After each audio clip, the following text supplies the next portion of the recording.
Hi guys, तर मी दुसरा vlog upload करत आहे पॉंडिचेरीचा, नक्की बघा.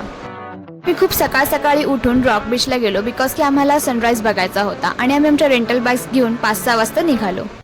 तर तिथे पोहोचल्यानंतर आम्ही सनराईज वगैरे बघितला आणि फोटोशूट वगैरे करून नाश्ता करायला निघालो. नाश्त्यासाठी आम्ही पुरी भाजी आणि तिथलं फेमस असं पोंगल असं मागवलं होतं आणि ते खाऊन आम्ही रूमवरती परत निघालो. रूममधनं फ्रेश होऊन आम्ही निघालो मँग्रोव्ह फॉरेस्ट बघायला बिकॉज की पॉंडिचेरीमधलं सेकंड मोठं मँग्रोव्ह फॉरेस्ट हे ओळखलं जातं. आमच्याकडे रेंटल बाईक असल्यामुळे आम्ही कुठेही फिरू शकत होतो आणि तुम्हाला सांगायचं म्हणजे ज्या रेंटल बाईक्स होत्या त्या पर बाईक 400 रुपये त्यांनी चार्जेस लावले होते आणि ते पण 24 आवर्ससाठी. त्यामुळे हे आम्हाला परवडलं होतं, आम्ही कुठेही फिरू शकत होतो. तर 60-70 किलोमीटर प्रवास करून आम्ही फायनली पोचलो होतो मँग्रोव्ह फॉरेस्टला आणि मँग्रोव्ह फॉरेस्टच्या आत जाण्यासाठी सुद्धा फीज होती आणि ती होती पर पर्सन 500 रुपये. फायनली आम्ही मँग्रोव्ह फॉरेस्ट बघण्यासाठी निघालो होतो आणि त्यांनी आम्हाला जॅकेट्स पण प्रोव्हाइड केले होते आणि आम्ही खूप जास्त एक्सायटेड होतो. तर छोट्याशा बोटीमध्ये बसून आम्हाला ते मँग्रोव्ह फॉरेस्ट बघण्यासाठी घेऊन गेले आणि तिथे जाता आम्हाला एक स्पॉट लागला. त्या स्पॉटला आम्हाला त्यांनी उतरवलं आणि 10-15 मिनटं फक्त दिले बघण्यासाठी. तिथे आम्ही गेलो, फोटोशूट वगैरे केलं. आम्हाला काही कळले ना ते कोणता स्पॉट आहे म्हणून आम्ही त्यांना विचारलं. त्यांनी आम्हाला सांगितलं पोन्नियिन सेल्वन या तेलुगू मूवीचं शूटिंग झालं होतं. पुन्हा बोटीमध्ये बसून आम्ही निघालो मँग्रोव्ह फॉरेस्ट बघण्यासाठी आणि तुम्ही बघत असेल किती सुंदर असा व्ह्यू आहे.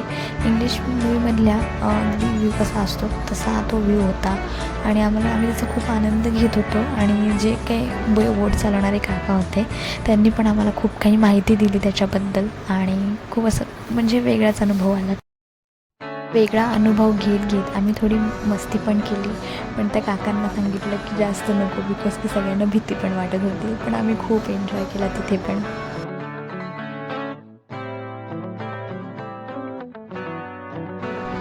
तर 1 तास आम्ही मँग्रोव्ह फॉरेस्ट फिरलो आणि 1 तास फिरून आम्ही निघालो एडेन बीचला बिकॉज की आमच्याकडे खूप जास्त टाईम होता आणि आम्ही तो टाईम कुठे घालवायचा म्हणून आम्ही गेलो एडेन बीचला.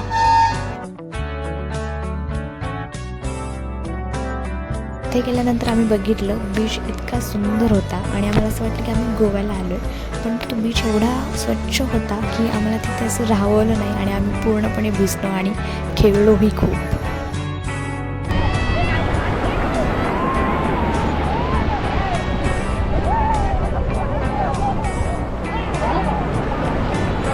तिथे आम्हाला खेळून आणि एवढं भिजून एवढी भूक लागली होती. आम्ही बाहेर निघालो. बाहेर येऊन तिथे पूर्णपणे असे सी फूडचे स्टॉल होते. तर आम्हाला ते बघून इतकी इच्छा झाली खायची. आम्ही पहिले सी फूड स्टॉलला गेलो आणि तिथे मस्त सगळा सी फूडचा स्वाद घेतला. मग मस्त आम्ही खाऊन वगैरे निघालो 3-3:30 वाजता आणि आम्हाला 3-3:30 वाजले होते तेव्हा. आम्ही पहिलं रूमला गेलो. रूमवर थोडा आराम केला. आराम करून परत आम्ही संध्याकाळी 5-6 वाजता तयार झालो आणि फ्रेंच कॉलनी बघायला गेलो. जर तुम्ही कधी पॉंडिचेरीमध्ये जाल तेव्हा तुम्हाला फक्त इथं फ्रेंच लोकच दिसतील. Most of the time French लोकच असतात बिकॉज की पॉंडिचेरीमध्ये फ्रेंच लोकांनी त्यांचं वास्तव्य तयार केलेलं आहे आणि त्यातलेच त्यांनी त्यांची एक फ्रेंच कॉलनी उभी केली आहे इथे.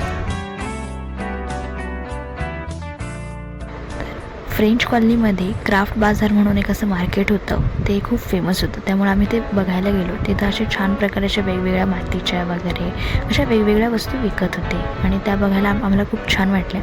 तिथे जाऊन पण आम्ही थोडं फोटोशूट केलं आणि मग पुढे गेलो. फिरून आम्हाला साधारणतः 9-9:30 झाले होते. तर आम्हाला लागल्या होत्या भुका. मग आम्ही गेलो एक असं हॉटेल शोधलं ऑनलाईनच. तिथे आम्हाला मुंबईवाला हे मराठी हॉटेल दिसलं. म्हटलं चला आता इथे मराठी हॉटेल आहे म्हटल्यावर तिथंच जाऊया.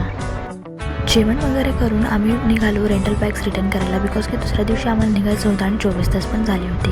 त्यामुळे रेंटल बाईक्स आम्ही परत केल्या आणि तिथं स्ट्रीट आम्हाला दिसली. स्ट्रीटवर फिरायला गेलो. ती पूर्ण स्ट्रीट पुण्यातल्या लक्ष्मीवरसारखी दिसत होती. तिथे थोडा वेळ फिरलो आणि रूमकडे निघालो.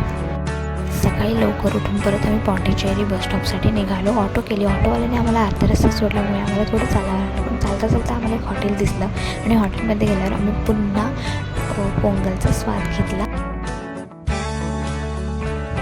तर 7-8 तासाच्या प्रवासानंतर खूप दमून आम्ही बँगलोरमध्ये पोचलो होतो. चेहरे पाहण्यासारखे नाही, पण तरी जर तुम्हाला व्लॉग आवडला असेल तर प्लीज शेअर करा, कमेंट करा आणि लाईक करायला विसरू नका. बाय.